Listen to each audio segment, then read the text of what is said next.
All right, forgive the background noise, but here's a test fit of the 119 plate with the 119 spacer. And everything looks like it's gonna clear okay. I did find some bolts that will let me hook up the starter motor, and everything looks actually in pretty good condition as far as that's concerned. So I'm now gonna measure up the pilot bearing for the front of the transmission, and then I might pop the flywheel on as well. I am realizing that, again, this kit came with very few of these short bolts, and unfortunately the long ones don't do me any good. So I am going to have to go to like Fastenal or something and get a bunch more of those shorter cap head 8mm hex. But it is what it is. I just want to get a little bit more test fitting done today. Well, it's a tight fit, but it is a fit, which is fine. And it's a tight fit, but a fit, which is fine. That's great. Well, unfortunate setback. The flywheel bolts that were included are too long, so I'm gonna have to get shorter ones of those too. I do feel like there's got to be some differences between the 117 and the 119, and everything they sent me is for specifically a 119. But boy, if that doesn't look pretty cool. So the super short original torque converter plate bolts actually do fit, but there's barely any engagement. So I'm gonna try to find something that's just a little bit longer than those. That's a suitable grade, but I mean, you can see right back in there, we're bottoming out on the main cap and the block with the other ones. So I'm gonna try to measure that depth just to make sure I'm short of it. And then, yeah, I'm gonna have to go hardware shopping for sure. Just to remind myself, the depth of this bore to the main cap is just under 1.5 inches. So yeah, we've got 1 and 2 inch bolts. These are the old torque converter automatic bolts. These are the new ones included with the kit. I need like 1 1/4. I could cut these down, but I don't want to do that. I'm sure I can get some 1 1/4s. Even a 1.5 would be fine, as long as I can run a washer on the outside of it, which I can. Back at her. I brought a few things down here that I want to try out. Namely, I brought the old front section, which I may still have to get, I don't know, remade and lengthened, I guess, depending on. There's the one that came from the car that's been in there for the last like 7 years. There, and I marked it 560, but I don't think that's right. This shaft, I think, is from a 190E or a 300E. And it has the right size, well, diameter, I guess, bolt hole things. But the snout's a little longer. So I want to see if it's going to end up fitting on that transmission with the flex disc. Because if so, then I can check it on the splines of the drive shaft that's right there. And if that all fits, then I'll just have them shorten this one. Easy peasy. Drive shaft shop should like that a little bit more. Here I have a sheet metal shifter for an E30. This is probably out of an 86 325. And my plan with this is to trim it down a little bit and bolt this entire steel thing to the car and use it to hold this shift lever, which will go through this into that. So we'll see if any of that ends up working. First things first, I got to put the flex disc on the transmission. Then let's see if this, what I can only assume is 190E 2.6 drive shaft, fits. So the snout fits, but although my eyeball measurement says that that is the same, unfortunately, it is not. So I can't run at least the front half of this shaft. So I will have to use the cutoff from the CLK 230 compressor. But let's see if this fits on to the 240D back shaft, because if so, I can just cut this one down. And shortening a drive shaft is always way easier than making it longer. So we'll see that hopefully it fits. Super disappointing. The splines are way smaller on this shaft, so can't use that at all. I'm glad I checked. Yeah, it's gonna end up being the back half of this shaft, or, you know, another 126 shaft if they can't lengthen this, and then this shaft in the front. But I believe the flex disc diameter is also different. Yeah, so this is even one more step up. So I do absolutely have to use that snout. It's good to know, but that sucks. But it's not all bad news. I was able to locate these screws, which is what this entire box is. I was unable to locate shorter flywheel bolts, kinda, but I was able to find bolts with the right hardness, the right thread length, and the right thread pitch with a hex cap head. So as long as these don't hit the clutch, it should be in good shape. So I'm going to bolt the adapter securely onto the 117 with these guys, and these, which are the same thing but in 12.9 instead of 8.8. Luckily I work in the same building as a Fastenal, so I was able to get a bunch of those, but these fit for the adapter plate and for the transmission onto the adapter plate, so that's pretty snazzy. We'll get that bolted on first, then we will try these in the flywheel. I'll put the clutch on and just feel around. If it doesn't bind, honestly, we should be in great shape with those.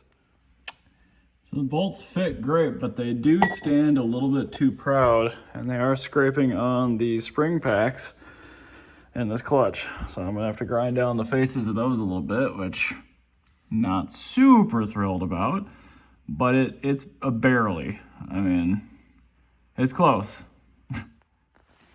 I know way back in the day, a lot of you were curious what the shifter gate looked like under the boot. And yeah, there's that booger blast that connects the W202 knob to the 126 linkage. And then there's my super custom plate, which honestly worked really, really well. So park, reverse, drive, then 3-2. I've kind of worn down that gate a little bit just from launching the car, but I'm in the process of taking this out. And then I'm going to reinstall a clutch pedal. However, it looks like my clutch master cylinder is pretty bad. So I am going to order another one of those right now before I forget. But yeah. I've been filing down the new flywheel bolts I got. They're almost there. I think one more, maybe two more passes with the grinder and we should be good. They were just a little bit too tall and they were hitting the springs on the actual clutch disc. I don't want that to self-clearance, so here we are. All right, there's the hole in the car where the new manual shifter stuff will end up going. Not too bad. So the clutch master cylinder might be savable. It's really stiff, so I'm just going to order another one. That one looks quite original. Yeah, hopefully everything's okay in there.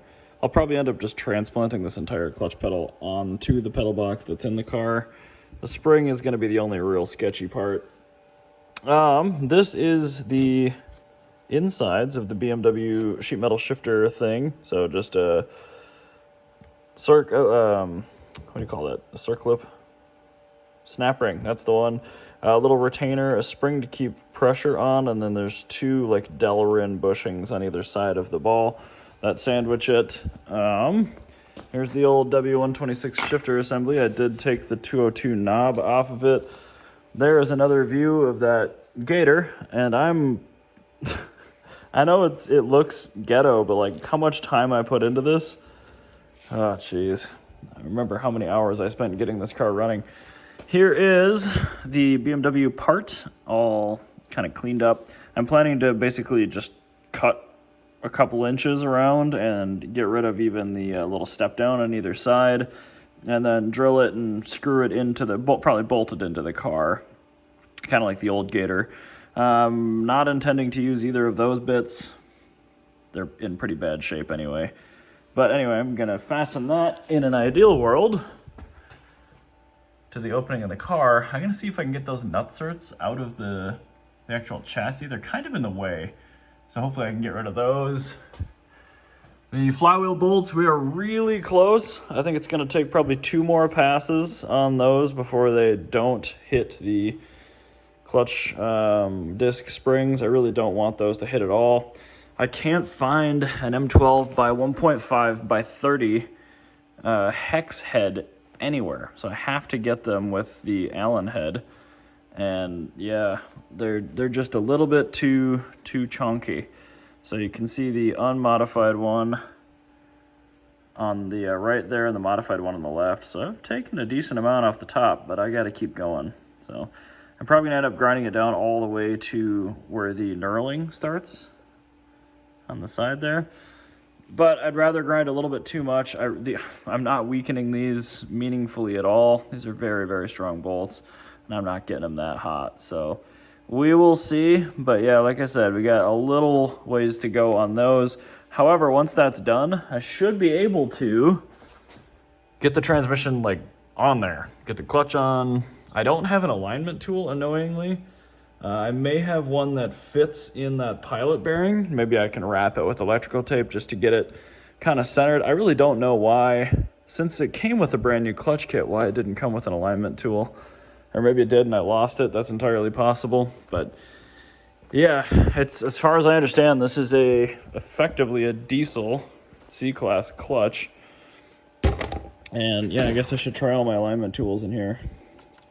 I don't think any of these are gonna fit though, unfortunately. Coworker has my drive shaft chunks. The drive shaft place was closed, unfortunately, yesterday, so I don't have any word back from them yet. But I had a nice little CAD drawing I did just to show them exactly what dimensions I want where. So hopefully they can do that and then get it back to me. Beyond that, I just don't want to put the transmission back on until I've got the clutch really, really well sorted. I haven't even tried cranking it yet. I really ought to, just to make sure that that engages, come to think of it. But with only 2 of the old, really short automatic flywheel bolts in there, I don't trust it. So I'm not going to do that just yet. But yeah, things are actually looking pretty good. All things considered, all said and done. I do need to check my little brake line compression tool kit to see if I have a fitting for that clutch master cylinder, because it's big. It's like I think that might be M12 by like 1.75 or something pretty fine. You know, let's check right now. Maybe I have these. I must be thinking of something else. This kit doesn't come with any fittings. I must be thinking of the nut certs. So I will have to figure out what those are and order some fittings, unfortunately, because this one doesn't even look like a bubble flare. Maybe it is, and it's just really nasty. But I have my sibling looking to see if I still have Blubzki's original clutch line, because this car used to be a 4-speed back in the day. But yeah, it just looks bigger, and the teeth look more fine than the like the BMW style. Yeah, there you have it. So that's the M10 BMW stuff on the left, which is actually what the transmission is too. But it looks like we have M12, and I don't know, that looks like a more fine thread pitch to me. So maybe I'll go look on my orders, see what that is. I'll see if I can search just one step up on fineness. Maybe order a couple packs and just see. But that is a problem I'm gonna have to solve pretty soon, because I will need to make a clutch line for this. That's got this fitting on one end and that fitting on the other. Okay, got them all torqued to 79 foot-pounds, and I'm gonna make sure it's not clearance, but let's throw the trans and clutch back on. Okay, well, I do need to order a clutch alignment tool, which is extremely hard to find, but I did find one that says it's compatible. I just want to make sure it's perfect when I get it in, because the dowels on the pressure plate aren't actually long enough to seat until it's pretty much fully on there. And this is self-adjusting, so I'm a little bit worried about it. I'm just going to order it, postpone until next week, and then throw all that back on with the trans. Then we can deal with the shifter, then we can deal with the clutch line. I ordered the bubble flare fittings and everything. It looks like it's M12 by 1.0. We'll see, but that's it for this week, unfortunately.